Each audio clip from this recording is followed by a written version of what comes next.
Good day. This is Stink Dr. Pastor Phil. Thank you for joining me here today. I want you to expect the Spirit of God to do something great for you. We're in the story of Jesus interrupting Saul and changing him into Paul. And in verse 7, Acts 9, the men who were traveling with him were terrified and stood speechless, hearing the voice but seeing no one. Saul got up from the ground, but though his eyes were open, he could see nothing. So they led him by the hand and brought him into Damascus, and he was unable to see for 3 days and neither ate nor drank. I want you to think about these men who were with Saul.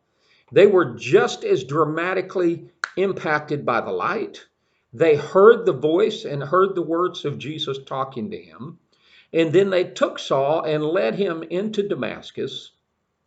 But we never hear of these men again.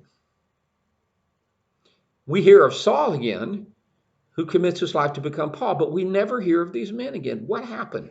That might have happened to you. Maybe God tried to interrupt your life in some big dramatic way. Maybe he's tried to interrupt the life of somebody around you in some big dramatic way, and only one out of the group got it. Now, I don't know what happened to these men. I don't know if they continued to persecute.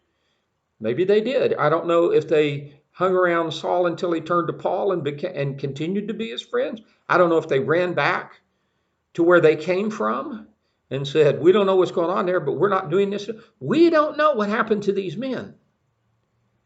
For some reason, their story just disappears at this point. I don't want your story to disappear out of the line of the sight of God. Don't let your story disappear. Listen to the voice. Respond to the light. I'm here talking to you right now, telling you to get up and go and do the thing that God is asking you to do. Don't be like these men whose story disappears. Be like Saul, whose story appears and changes our world. Father, change our world through us. Let us be like Saul, who became Paul. Don't let us be like these men whose stories disappear. Help us to move forward in a legacy of greatness in Jesus the Christ.